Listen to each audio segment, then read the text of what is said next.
बच्चों देखना, अभी लास्ट लेक्चर में मैंने आपको ये डिस्कस किया था आउटस्टैंडिंग एक्सपेंसेस और प्रीपेड एक्सपेंसेस। अब इन ट्रांजेक्शन से मैं आपको अकाउंटिंग इक्वेशन में जो इसका अफेक्ट आएगा एक सम हम करते हैं, फिर हमारा आज का ये लास्ट टॉपिक है, फिर हम नेक्स्ट टॉपिक डिस्कस करेंगे। बच्चे जो टॉपिक डिस्कस कर रही थी मैं आपसे अकाउंटिंग इक्वेशन, वो हमारा फिनिश होता है। ठीक है, तो देखना एक बारी ध्यान से, आपके पास फर्स्ट ट्रांजेक्शन तो बच्चे वही रहेगी, क्या प्रूव अकाउंटिंग इक्वेशन। क्वेश्चन आपका ऐसे ही बनता है, show accounting equation, prove accounting equation, show the affect of following transaction on assets capital liabilities, कि इन ट्रांजेक्शन का असेट्स कैपिटल लायबिलिटीज पे अफेक्ट बताओ। तो इस तरह से ही आपको अपनी अकाउंटिंग इक्वेशन प्रूव करनी होती है। ठीक है बच्चे, अब देखना ट्रांजेक्शन में दिया हुआ आपके पास prove accounting equation from the following transaction. तो फर्स्ट ट्रांजेक्शन तो बच्चे वही है, started business with cash ₹5 lakh. Started business with cash ₹5 lakh. क्या स्टार्ट किया है? बिजनेस। तो आपने सबसे पहले यहां पे ट्रांजेक्शन लिखी, started business with cash, started business with cash, start किया। Every transaction has to affect. तो बताओ स्टार्ट करते टाइम कौन पैसे लगाता है? ऑनर। तो बिजनेस में आएगा क्या? कैश। और कैश बिजनेस की क्या होती है? असेट्स। तो कैश में बच्चे आपने लिख दिया 5 लाख, और स्टार्ट करते टाइम बच्चे लगाता है ऑनर, और ऑनर के लिए क्या वर्ड बताया था मैंने? कैपिटल। तो दूसरा अफेक्ट आप यहाँ पे किसका डाल दोगे? कैपिटल का। ठीक है, कैपिटल इंक्रीज। जैसे ही ट्रांजेक्शन के डबल अफेक्ट डाल दोगे, you will draw the line. First time आप सबको पता है हमें क्या वर्ड यूज करना होता है बच्चे? Old equation. फर्स्ट टाइम सिर्फ ओल्ड इक्वेशन वर्ड यूज करना होता है। किस लिए यूज करना होता है हमें ओल्ड इक्वेशन? क्योंकि ना भी मैंने कुछ प्लस किया है ना कुछ माइनस किया है। एज इट इज ऊपर जो लिखा हुआ है 5 लाख और 3 लाख, उसको मैं एज इट इज नीचे लेके आ रही हूँ। तो आपने उसको बच्चे लिखना है 5 लाख एज इट इज, इसलिए हम ओल्ड इक्वेशन वर्ड यूज करते हैं। ठीक है, अब देखना बच्चे ध्यान से, अब आपके पास नेक्स्ट ट्रांजेक्शन आ रही है, परचेज गुड्स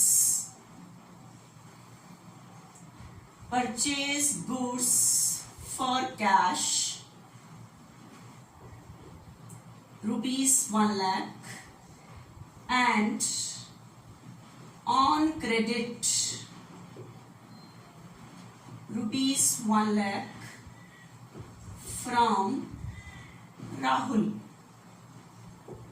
ठीक है, अब आपके पास ट्रांजेक्शन है purchase goods for cash ₹1 lakh. एक तो हमने गुड्स परचेज किया है फॉर कैश भी, एंड ऑन क्रेडिट ₹1 लाख, उधार भी खरीदा है फ्रॉम राहुल। तो एक ही सीरियल में बच्चे दो ट्रांजेक्शन है। एक ही सीरियल में अगर दो ट्रांजेक्शन है तो आप पहले का अफेक्ट डालो, फिर दूसरे का अफेक्ट डालो, मिक्स मत करो। ठीक है, तो आप सबसे पहले ट्रांजेक्शन लिखो, परचेज गुड्स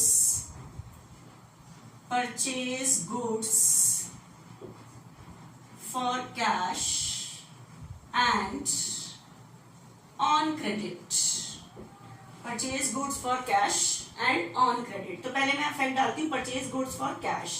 क्या परचेज किया बच्चे? Goods. Every transaction has to affect. तो गुड्स परचेज करने से बिजनेस में आएगा क्या? गुड्स। जाएगा क्या? कैश। तो गुड्स परचेज करने से बच्चे बिजनेस में गुड्स आएगा, और गुड्स हमारी असेट होती है। तो आप गुड्स में एक तो 1 लाख ऐड कर दोगे, गुड्स आ गया। कैश परचेज किया तो चला क्या जाएगा? कैश। कैश में से माइनस कर दोगे। तो every transaction has to affect, लेकिन इस टाइम हमारी दो ट्रांजेक्शन है। तो मैंने अभी गुड्स परचेज फॉर कैश का अफेक्ट डाला है कि goods will come in and cash will goes out. Goods आ गया, कैश चला गया। अब ऑन क्रेडिट का अफेक्ट डालती हूँ। On credit 1 lakh from Rahul. हमने गुड्स ऑन क्रेडिट भी परचेज किया है, तो ऑन क्रेडिट परचेज करने से बताओ बिजनेस में आएगा क्या? गुड्स तो आएगा। तो मैंने गुड्स पे तो प्लस कर दूंगी बच्चे। देखो नीचे अफेक्ट डाल रही हूँ, दो अफेक्ट, एक बार और अफेक्ट डाल रही हूँ। गुड्स परचेज करने से बिजनेस में गुड्स तो आ गया, लेकिन कैश नहीं गया, because at this time we are purchasing on credit. तो बिजनेस ने किसी बाहर वाले के पैसे देने हैं और बाहर वाले का नाम क्या है, राहुल, क्योंकि राहुल से परचेज किए हैं तो बिजनेस ने राहुल के पैसे देने हैं। तो eight this time liability of the business will be increase, business की क्या इंक्रीज हो जाएगी, लायबिलिटी। तो liability will be increase from by 1 lakh और मेरी लायबिलिटी का नाम क्या है बच्चे, Rahul, Rahul, liability will be increase. ठीक है, तो देखो फॉर कैश के डबल इफेक्ट, ऑन क्रेडिट के डबल इफेक्ट। तो एक ही सीरियल में अगर 2 ट्रांजेक्शन हो तो पहले का इफेक्ट डालो, फिर नेक्स्ट लाइन में दूसरे का इफेक्ट डाल दो और उसके बाद क्लोज कर दो। ठीक है, नेक्स्ट देखना बच्चे, अब उसके बाद न्यू इक्वेशन ही लिखते हैं क्योंकि बहुत प्लस माइनस कर दिया। मेरे पास कैश 5 लाख था, 1 लाख चला गया, कैश मेरे पास 4 लाख है, गुड्स मेरे पास टोटल हो चुका है 2 लाख का और कैपिटल में मैंने कुछ प्लस माइनस नहीं किया तो कैपिटल मेरे पास 5 लाख है और लायबिलिटी मेरी 1 लाख है। ठीक है, अब देखना मुझे नेक्स्ट ट्रांजेक्शन। ठीक है, goods costing rupees 10,000 for cash, goods costing rupees 10,000 and costing rupees, एक मिनट बच्चे, goods costing rupees 10,000 sold for rupees 20,000 for goods costing rupees 10,000 sold for rupees 20,000 to Mahesh. To Mahesh. Goods costing rupees 10,000 sold for rupees 20,000 to Mahesh. तो अब आपके पास यहाँ पे कुछ missing है, क्या, फॉर कैश या ऑन क्रेडिट। तो कल मैंने आपको डिस्कस किया था कि अगर आपके पास किसी भी ट्रांजेक्शन में मिसिंग हो कि फॉर कैश है या ऑन क्रेडिट, तो आप देखो किसको सोल्ड किया है, महेश को सोल्ड किया। अगर मेरे पास किसको सोल्ड किया उसका नाम ना होता तो फॉर कैश एज्यूम करते। ठीक है, अगर नेम है तो ऑन क्रेडिट एज्यूम करोगे, लेकिन ये जो एजम्पशन है in the absence of specific information, कि अगर हमारे पास कोई स्पेसिफिक इंफॉर्मेशन नहीं है उसी केस में ही आपने ये एज्यूम करना है, अदरवाइज एज्यूम नहीं करना आपने। ठीक है, तो इस टाइम बच्चे ऑन क्रेडिट एज्यूम करोगे क्योंकि टू महेश लिखा हुआ है। ठीक है, तो देखना बच्चे, गुड्स सोल्ड टू महेश। अब बताओ गुड्स सोल्ड करने से बताओ मेरे पास से जाएगा क्या, गुड्स।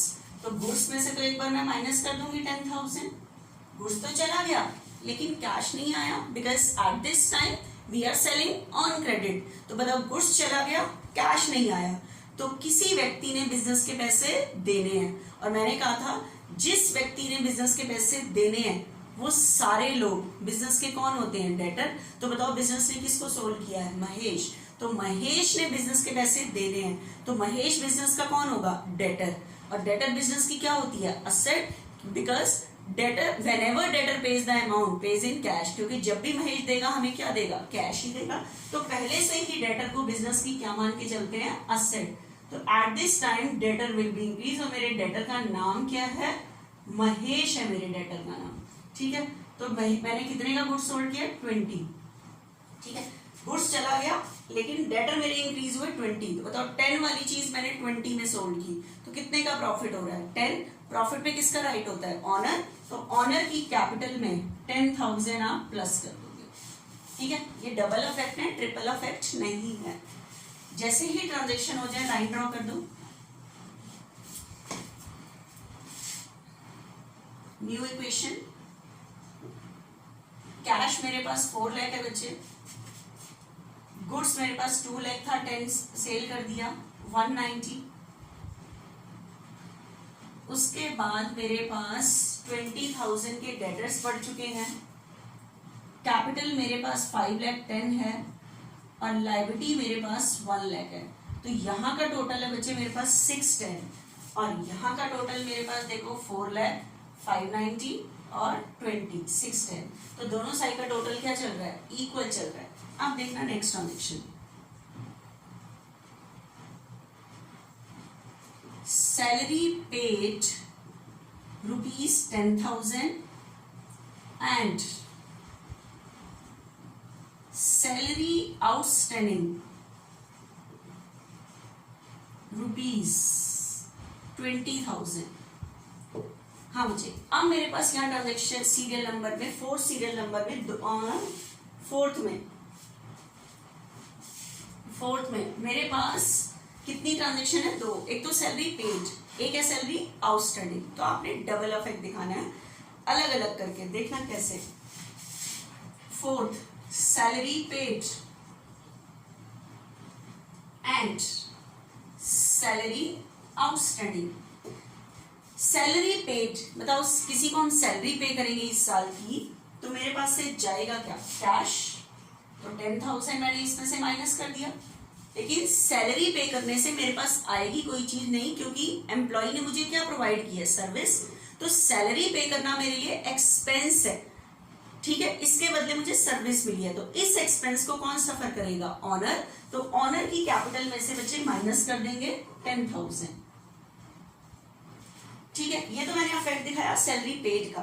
लेकिन नेक्स्ट ट्रांजेक्शन है बच्चे सैलरी आउटस्टैंडिंग। तो आज मैंने इससे प्रीवियस लेक्चर में डिस्कस किया था आउटस्टैंडिंग सैलरी। आउटस्टैंडिंग सैलरी मतलब आउटस्टैंडिंग एक्सपेंस का मीनिंग, एक्सपेंस कुछ भी हो सकता है, वो सैलरी है, रेंट है, जो भी चीज। तो आउटस्टैंडिंग एक्सपेंसेस को मैंने डिफाइन किया था कि outstanding expenses are those expenses which are related to current year, जो है इसी साल के, बट नॉट पेड, लेकिन क्या नहीं हुए? पे नहीं हुए। ऐसी सैलरी जो पे नहीं हुई, तो ये मेरी इस साल की क्या बन गई? लायबिलिटी, कि मैंने किसी बाहर वाले के पैसे देने हैं। तो एट दिस टाइम बच्चे आउटस्टैंडिंग सैलरी से कैश तो जाएगा ही नहीं, क्योंकि इसका मतलब है येट टू बी पेड, ऐसी सैलरी जो अभी पे होनी बाकी है, ठीक है। तो मेरी बच्चे यहाँ पे लायबिलिटी इंक्रीज होगी एक बार। तो लायबिलिटी में यहाँ लायबिलिटी में पहले आपने राहुल के भी पैसे देने हैं, तो एक लायबिलिटी और इंक्रीज हो रही है आपके किस नाम से? आउटस्टैंडिंग सैलरी के नाम से। किसके नाम से? सैलरी। जैसे असेट एक हेडिंग है, इसके अंदर बहुत सारी असेट आ रही है, कैश, गुड्स, डेटर। उसी तरह से एक लायबिलिटी है, एक मैंने राहुल के पैसे देने हैं और मैंने किसी सैलरी भी पे करनी है। तो हमने एक हेडिंग दे दी थी, मैंने राहुल के पैसे देने हैं, अब मेरी लायबिलिटी का नाम है आउटस्टैंडिंग सैलरी, ठीक है। तो यहाँ पे बच्चे मेरे पास जो अफेक्ट आएगा 20,000 लायबिलिटी इंक्रीज होगी, लेकिन कैश तो गया नहीं। अब इस एक्सपेंस को कौन सफर करेगा? बच्चे कैपिटल में से करंट ईयर के पूरे साल के एक्सपेंसेस माइनस होते हैं, वेदर पेड और नॉट, ठीक है। आपका वो खर्चा इसी साल का है तो कैपिटल में से माइनस होगा, ठीक है। तो कैपिटल में से दूसरी बार माइनस कर दोगे 20,000, क्लियर, ठीक है। तो दो अफेक्ट क्या है? कैपिटल में से तो माइनस होगा ही होगा, कैश तो नहीं जा रहा क्योंकि ये अभी पे होने बाकी है, तो हमारी लायबिलिटी इंक्रीज हो जाएगी, ठीक है। तो जैसे ही ट्रांजैक्शन हो जाए बच्चे you will draw the line. Next new equation देखना बच्चे, कैश मेरे पास 390 है, उसके बाद मेरे पास 190 गुड्स बचा हुआ है, डेटर्स मेरे पास 20,000 है, ठीक है। उसके बाद मेरे पास कैपिटल 480 है, 1 लाख मेरी राहुल के नाम से लायबिलिटी है, 20,000 जो मेरी लायबिलिटी इंक्रीज हो रही है वो आउटस्टैंडिंग सैलरी के मैंने देने हैं। तो बताओ यहाँ का टोटल बताओ, 480, 1 लाख, 580 और 26 लाख। तो यहाँ का टोटल भी मेरे पास 6 लाख होना चाहिए। 390, ठीक है, 390, उसके बाद 490, 580 और 6 लाख पूरा है हमारा यहाँ पे, ठीक है। तो हमारे दोनों साइड का टोटल क्या चल रहा है? इक्वल। तो यहाँ का टोटल भी मेरा 6 लाख है और यहाँ का टोटल भी मेरा क्या है बच्चे? 6 लाख है, 580 और 26 लाख। अब देखना नेक्स्ट ट्रांजेक्शन बेटा, उसके बाद 5th ट्रांजेक्शन आ रही है, rent paid in advance ₹50,000। Rent paid in advance, बच्चे रेंट पेड नहीं कह रहा, rent paid in advance. Advance मतलब नेक्स्ट ईयर के लिए रेंट पे किया है, इस साल के लिए पे करते तो लिखता रेंट पेड। तो मैं एक बार कैश में से माइनस करती तो करंट ईयर के एक्सपेंसेस कौन सफर करता है, ऑनर, तो ऑनर की कैपिटल में से माइनस कर देते हैं। लेकिन इस टाइम रेंट पेड नहीं है, रेंट पेड इन एडवांस है, एडवांस रेंट पे किया है, ठीक है। तो बताओ एडवांस रेंट पे किया तो मेरे पास से जाएगा क्या, कैश। तो एक बार तो आप कैश में से माइनस करोगे, ठीक है, एक बार तो कैश में से माइनस करोगे, लेकिन इस बार कैपिटल में से माइनस नहीं करोगे। कैपिटल में से सिर्फ जिस साल के आप अकाउंट मेंटेन कर रहे हो करंट ईयर के ही एक्सपेंसेस माइनस होते हैं, नेक्स्ट ईयर के एक्सपेंसेस माइनस नहीं होते। तो कैश तो चला गया लेकिन कैपिटल में से माइनस नहीं कर सकते। तो ध्यान रखना, कोई भी एक्सपेंस अगर आपने एडवांस पे किया है तो ये मेरी असेट है, क्यों, चाहूं तो इस साल मुझे ये पैसे वापस मिल सकते हैं, और जो चीज मुझे कैश में वापस मिल सकती है वो मेरी क्या होती है, असेट। जैसे डेटर से पैसे मिल जाते हैं तो वो मेरी क्या मान के चलते हैं, असेट। उसलिए प्रीपेड एक्सपेंसेस भी मेरी असेट होती है। तो यहाँ पे आप जो असेट का नाम बढ़ाओगे प्रीपेड रेंट के नाम से, प्रीपेड रेंट के नाम से, ठीक है। तो यहाँ मेरी असेट इंक्रीज हो जाएगी 50,000 से प्रीपेड रेंट के नाम से। कैश चला गया लेकिन कैपिटल में से क्यों नहीं माइनस किया, क्योंकि ये इस साल का एक्सपेंस नहीं है, प्रीपेड लिखा हुआ है नेक्स्ट ईयर, मतलब तो नेक्स्ट ईयर के लिए पे करना मेरी असेट है, तो असेट इंक्रीज हो गई प्रीपेड रेंट के नाम से, ठीक है। उसके बाद बचे एक ट्रांजेक्शन और देखना, मेरे पास क्या आ रही है, न्यू इक्वेशन आ गई मेरे पास। तो बताना मेरे पास कैश कितना रह जाएगा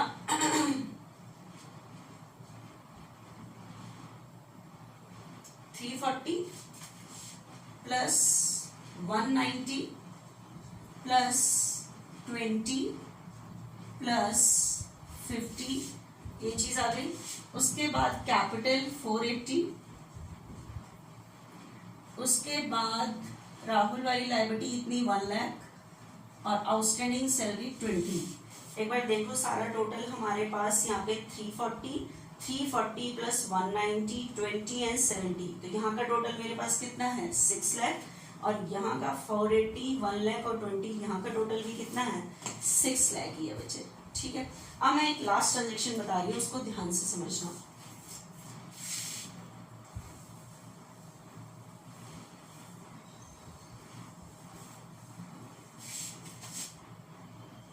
देखना,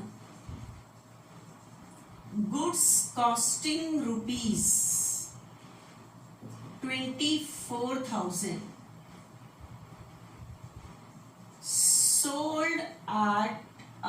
sold at a profit of 33 side 1/3%, ठीक है। Goods costing rupees 24,000 sold at a profit of 33 side 1/3%, इतने प्रॉफिट में सोल्ड किया है।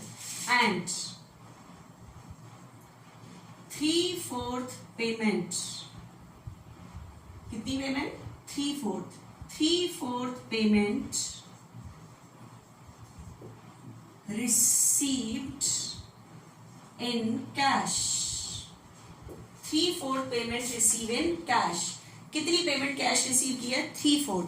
इस ट्रांजेक्शन को बच्चे ध्यान से समझना कि मैं आपको क्या बता रही हूँ, ठीक है। देखना ध्यान से, प्राइस बनाओ पहले, अभी तक है ना सिंपल लैंग्वेज में होता था इतनी कॉस्ट का इतने में सोल्ड किया, तो गुड्स कॉस्टिंग रुपीज 24, तो आपके पास बताओ कॉस्टिंग कितनी है 24, और आपको पता है कॉस्ट पे तो आप सेल नहीं करते, कॉस्टिंग होती है जितने में आपने कोई चीज परचेज की है, इसके अंदर आप अपना प्रॉफिट ऐड करते हो, तब जाके जो प्राइस बनता है वो सेलिंग प्राइस होता है, ठीक है। अभी तक आपको क्वेश्चन में क्लियर दिया होता था इतनी कॉस्ट का इतने में बेचा, तो हम प्रॉफिट निकाल लेते थे कि 24 वाली चीज को इतने में बेचा, ठीक है। तो इस टाइम मुझे सेलिंग प्राइस बनाना पड़ेगा। Sold at a profit of 33 side 1/3%, 33 side 1/3% का मतलब क्या होता है, ध्यान से समझना बच्चे। 33 साइड 1/3% को सिंप्लीफाई करो, 99 1 100/3% के लिए 100 लगाओ, तो मैंने इसको सिंप्लीफाई किया तो 33 साइड 1/3% का मतलब बच्चे क्या निकल के आया 1/3, ठीक है। 33 साइड 1/3%, इसका एक बार बच्चे यहाँ दिखा नहीं है, ऊपर लेक्चर में नहीं आया, मैं थोड़ा सा नीचे करके करती हूँ, देखना 33 साइड 1/3% का मतलब 33 या 99, 1 प्लस करो 100/3% के लिए 100। तो अगर मैंने इसको सिंप्लीफाई किया तो 33 साइड 1/3% का मतलब आया 1/3। ठीक है, तो ध्यान रखना 33 साइड 1/3% को सिंप्लीफाई करें तो 1/3 है उसका मीनिंग। ठीक है, तो गुड्स की कॉस्टिंग है 24 और कितने प्रॉफिट पे सोल्ड किया है 1/3। तो 24,000 का 1/3 दैट मीन्स 8,000। तो 8,000 बचे प्रॉफिट दैट मीन्स 32। कितने में सोल्ड किया है 32। ठीक है, 32 में सोल्ड किया है। क्लियर, 32 ये सेलिंग प्राइस हो गया। सेलिंग प्राइस अभी तक आपको जो दिया होता है ऐसे दिया होता है, गुड्स कॉस्टिंग ₹24 सोल्ड फॉर ₹32, तो आप प्रॉफिट निकालते थे। इस टाइम आपको प्रॉफिट दिया, कॉस्टिंग में आपने प्रॉफिट ऐड किया, then you make the selling price. ठीक है, तो अब बताओ गुड्स सोल्ड करने से जाएगा क्या, गुड्स, तो गुड्स में से तो 24 माइनस कर दो, गुड्स में से 24 माइनस कर दिया। ठीक है, बताओ सोल्ड कितने में किया है 32। अब बात आ रही है कि जितने में मैंने सोल्ड किया है वो फॉरकास्ट सेल किया है या ऑन क्रेडिट सेल किया है। ठीक है, तो अब ध्यान से सुनना, क्या लिखा उसने 3/4 पेमेंट रिसीव इन कैश। सारी पेमेंट कैश नहीं आ रही, 3/4। तो बताओ मैंने गुड्स कितने में सोल्ड किया था 32। ठीक है, तो इसकी 3/4 पेमेंट कैश आ रही है सिर्फ, तो 32,000 का 3/4, ठीक है 24,000, कितना 24,000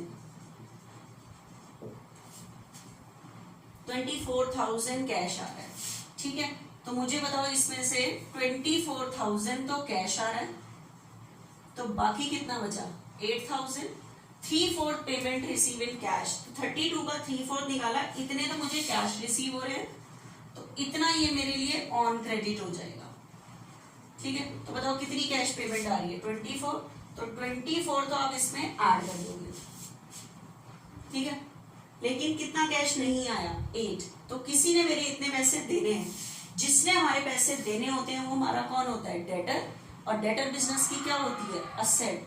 तो एट दिस टाइम डेटर में आप इंक्लूड कर दोगे, लेकिन लिख देना वहां पे थोड़ा सा अलग करके कि महेश के कितने हैं, और ये कौन सा डेटर बना है हमारे यहाँ पे, मतलब उसके अंदर ऐड कर देना, क्योंकि हमारे पास मिक्स नहीं है, तो हम इसके अंदर 8,000 डेटर में ऐड कर देंगे, 8,000 डेटर में ऐड कर देंगे।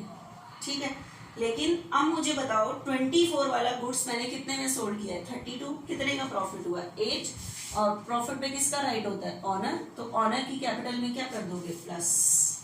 ठीक है, तो देखो टोटल 24 8 और 8 32 के डबल अफेक्ट, ये मत कह देना 4 अफेक्ट। गुड्स सोल्ड करने से गुड्स गया, लेकिन सेल किया 32 में, लेकिन 32 पूरा कैश नहीं आ रहा, 3/4 आ रहा है, तो 32 का 3/4 24 कैश आ रहा है, कैश में ऐड किया। 8,000 अभी डेटर ने नहीं दिए, तो मेरे डेटर इंक्रीज हो गए। ठीक है, लेकिन इस पूरी ट्रांजेक्शन में प्रॉफिट कितने का हो रहा है 24 वाली चीज 32 में सोल्ड हुई है, तो 8 का प्रॉफिट हुआ है। प्रॉफिट पे किसका राइट है ऑनर, तो ऑनर की कैपिटल में क्या कर दोगे ऐड, और जैसे ही ट्रांजेक्शन यहाँ पे हो जाती है बच्चे, अब ये मेरे पास आ रही है फाइनल इक्वेशन, क्योंकि सम फिनिश कर रहे हैं हम। ठीक है, तो मेरे पास कैश है बच्चे 364। ठीक है, उसके बाद गुड्स जो मेरे पास बचा हुआ है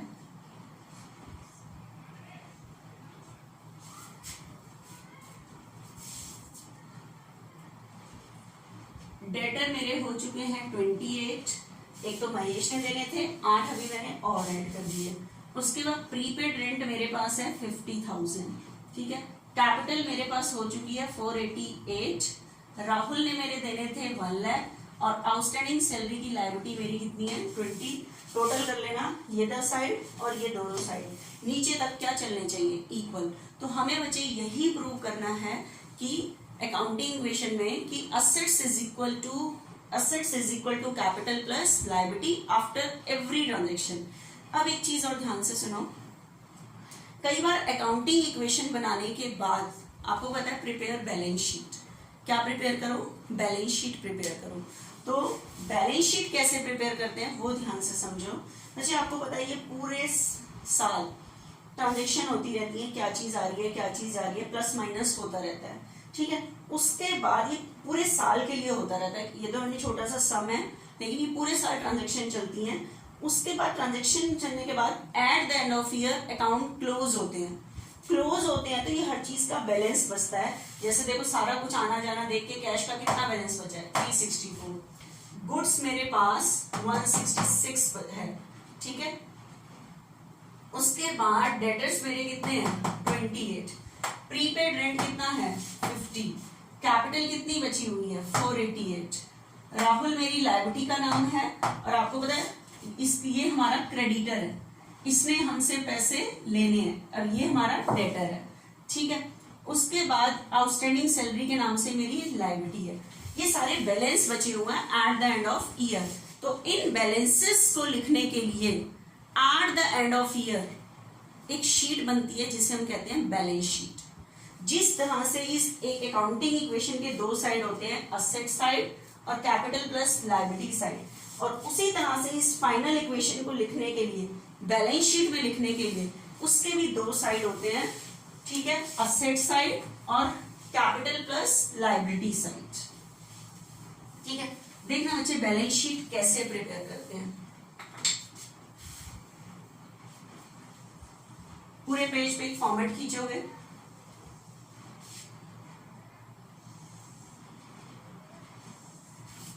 ठीक है। This is the balance sheet, balance sheet, और balance sheet always prepare at the end of year, ठीक है। तो बैलेंस शीट लिखने के लिए वर्ड यूज करते हैं बैलेंस शीट एज एट 31 मार्च, जो भी सेशन का एंड है वो। ये जो मैं स्टेटमेंट बना रही हूँ इसके दो साइड है, जैसे अकाउंटिंग इक्वेशन के होते हैं assets and capital plus liability side. ये वाला साइड असेट साइड होता है, ये वाला साइड कैपिटल प्लस लायबिलिटी होता है। तो पूरे पेज के सेंटर में मैंने एक लाइन खींची, ये अमाउंट का कॉलम और इस साइड भी एक अमाउंट का कॉलम। इधर आपको लिखनी है असेट्स और यहाँ पे लिखनी होती है बच्चे कैपिटल प्लस लायबिलिटी। अमाउंट को शॉर्ट फॉर्म में एएमजी करके लिख सकते हैं आप, ठीक है। अब ये बैलेंस शीट में स्टार्टिंग की चीजें नहीं, ये जो फाइनल इक्वेशन है आपके पास चीजों के बैलेंस बचे हुए हैं, कैश का बैलेंस, गुड्स इतना बचा हुआ है, डेटर्स इतने बचे हुए हैं, प्रीपेड रेंट इतना है, कैपिटल इतनी बची है। तो इन बैलेंसेस को लिखने के लिए बैलेंस शीट बनती है, बस सिर्फ आपको नोट करना होता है, ठीक है। बताओ 364 किसका बैलेंस बचा हुआ था, कैश का, तो असेट में लिख दो कैश आपके पास है बच्चे 364 बचा हुआ है। ये आपके पास था बच्चे गुड्स 166। उसके बाद बचे डेटर्स, मतलब सारी असेट के बैलेंस उतार दो, डेटर्स 28। उसके बाद नेक्स्ट है बच्चे प्रीपेड रेंट, प्रीपेड रेंट 50,000, ठीक है। उसके बाद आपको पता है ये साइड स्टार्ट हो रहा है कैपिटल प्लस लायबिलिटी। पहले लायबिलिटीज लिखते हैं फिर कैपिटल लिखते हैं। तो मेरी यहाँ पे दो लायबिलिटी हैं, एक तो राहुल ने हमसे पैसे लेने और जिसने हमसे पैसे लेने होते हैं वो हमारा कौन होता है, क्रेडिटर, और मेरे क्रेडिटर का नाम क्या है, राहुल, 1 लाख। प्लस दूसरी मेरी लायबिलिटी का नाम है आउटस्टैंडिंग सैलरी 20,000। प्लस तीसरी चीज मेरे पास यहाँ बैलेंस बचा हुआ है कैपिटल का 488। आपको पता है assets is equal to capital plus liability, definite है, वहां प्रूव हुआ था। तो ये दोनों साइड भी क्या रहेंगे, इक्वल। तो बैलेंस शीट के दोनों साइड का टोटल क्या रहता है, इक्वल। टोटल कर लेना, ये आपका मैच करेगा, ठीक है। तो बैलेंस शीट जो हमारी फाइनल इक्वेशन निकली है अकाउंटिंग इक्वेशन के, उन बैलेंसेस को लिखने के लिए एक शीट बनती है balance sheet at the end of year. तो ये जो फाइनल इक्वेशन में असेट्स, कैपिटल और लायबिलिटी के जो बैलेंस बचे हैं will be written in balance sheet. लेकिन बैलेंस शीट तभी प्रिपेयर करनी है जब क्वेश्चन में क्लियर हो कि prepare balance sheet on the basis of final equation. Final equation के बेस पे बैलेंस शीट बनाओ, then you have to prepare the balance sheet, ठीक है बच्चे। अब हम एक नई टॉपिक डिस्कस करेंगे नेक्स्ट लेक्चर में, देखना बच्चे।